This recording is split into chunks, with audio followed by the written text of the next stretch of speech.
Ate, nakakaipon ka ba sa sahod mo? 2 hours later. Ate Love, may natitira ba sa sahod mo? Oo naman, syempre kailangan mo i-save na yung pera ko. Kailangan pagdating na sahod na ihulog mo na yan.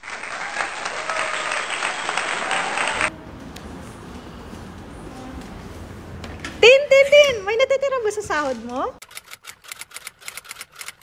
Wala. Bakit? Nagsisend ako ng pera sa Pinas para sa anak ko. Okay. Nag-avoid ako ng tuition. Kasi Okay. nag-aaral ako ngayon. Siyempre, pabili ng pagkain ko, di ba? Tapos, siyempre, kailangan natin uminom ng alak.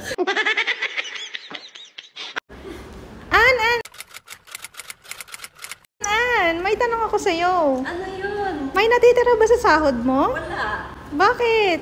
Ano na, lumipad na sa Pinas.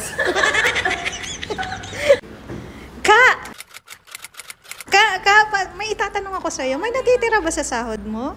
Wala. Bakit? Ano, dalawa yung pinagsasendan ko sa Pinas. Dalawa? Oo. Bakit dalawa? Wala. Dalawang asawa ko.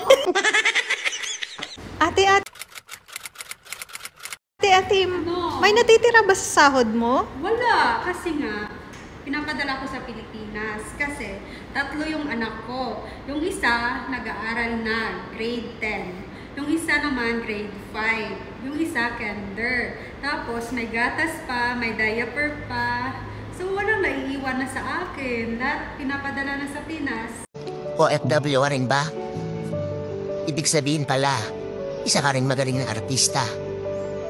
Yung laring ng ngiti sa harap ng kamera. Dahil mas pinipili mong mukhang maging masaya, parang pamilya mo sa Pilipinas na hindi mag-alala. God bless you, kabayan. Laban lang.